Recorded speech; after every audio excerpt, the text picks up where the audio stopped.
Aqui hoje, às vésperas da votação da autorização do processo de impeachment na Câmara dos Deputados, eu queria apresentar uma réplica à defesa de Dilma Rousseff, apresentada na data de ontem no plenário da Casa, pelo advogado-geral da União, José Eduardo Cardoso.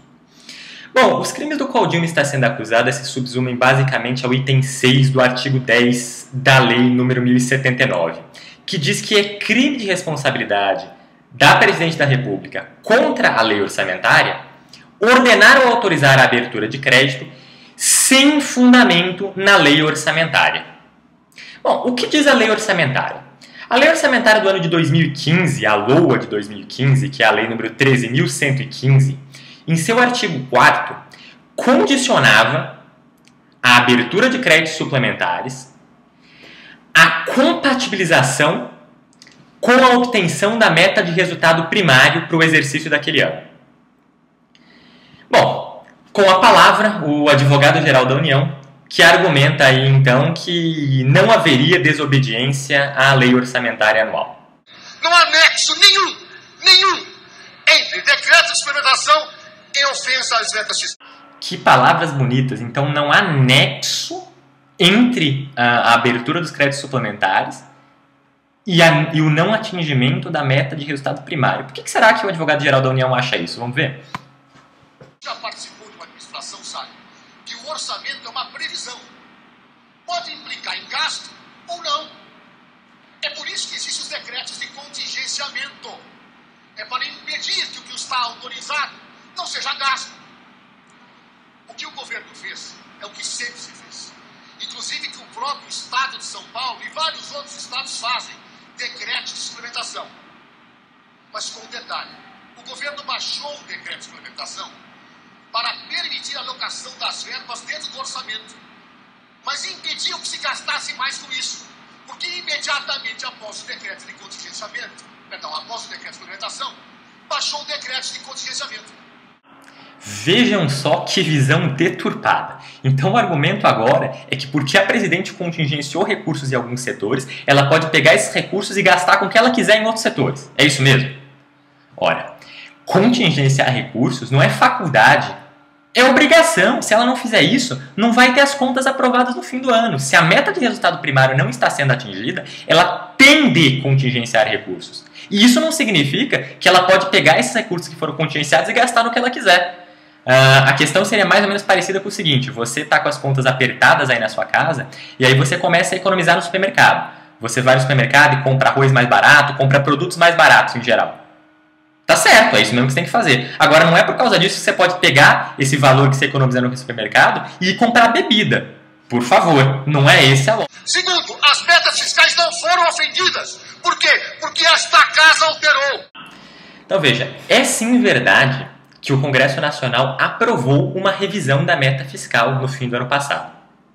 Agora, isso não tem impacto absolutamente nenhum na configuração típica do delito. O crime de responsabilidade se consuma no momento, no instante, em que o crédito suplementar é aberto em desacordo com a lei orçamentária.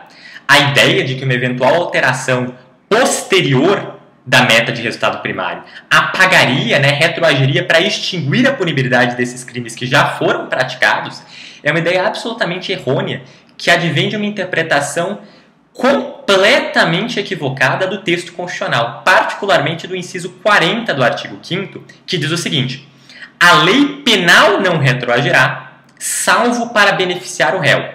E, portanto, a lei penal retroage para beneficiar o réu. Mas o que retroage é a lei penal, não é qualquer lei. A lei de diretrizes orçamentárias que foi alterada e a lei orçamentária anual, se eventualmente tivesse sido, são leis fiscais, não são leis penais. Uma coisa seria a própria Lei 1079, que define os crimes de responsabilidade, ser alterada. Essa alteração, sim, retroage para beneficiar a presidente, que no caso, se for aprovado o processo, virará ré perante o Senado Federal. Agora, uma alteração de meta é uma alteração fiscal, é uma alteração de lei fiscal. Isso tem efeito meramente prospectivo, para o futuro. Não tem nenhum impacto com relação aos crimes já praticados. Portanto, não há nenhuma ilegalidade. Absolutamente nenhuma.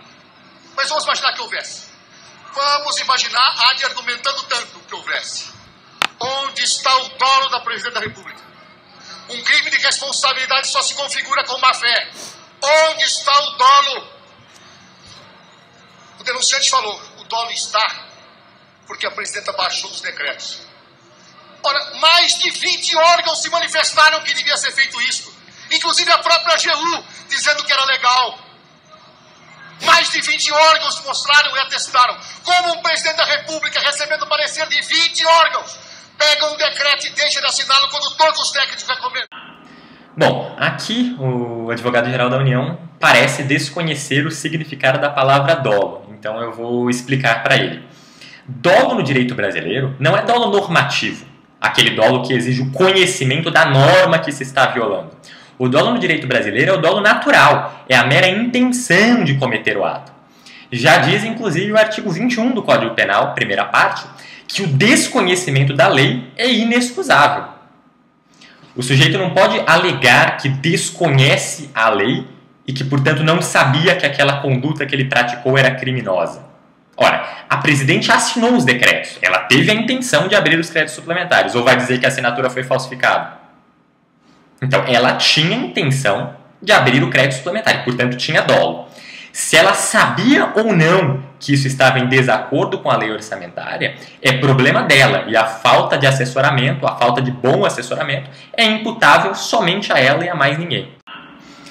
Mas eu vou dar aqui uma colher de chá para o nosso querido advogado-geral da União e falar para vocês o argumento que ele muito provavelmente gostaria de ter proposto, mas que não propôs.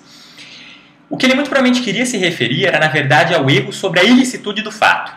Quer dizer, ele concordaria que a Presidente conhecia essas leis, conhecia tanto a Lei 13.115, que é a Lei Orçamentária Anual de 2015, quanto a Lei 1079, que é a lei que disciplina os crimes de responsabilidade, mas, apesar de conhecê-las, ainda assim não sabia que o fato que ela estava praticando era contrário a essas leis porque foi mal assessorada.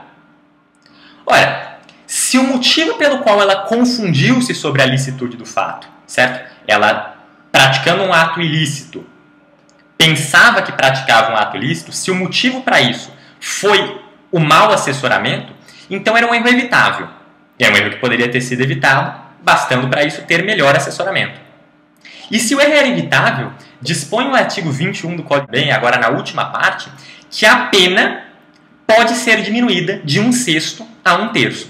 Então, perfeito. Se a Câmara autorizar o processo de impeachment, o Senado, então, julgando esse processo e condenando a Presidente, poderá, aí veja que o verbo é poderá, é uma faculdade, então o Senado fará, se julgar conveniente, ele poderá reduzir a pena, que é de inabilitação de até 8 anos para o exercício de função pública, de 1/6 a 1/3.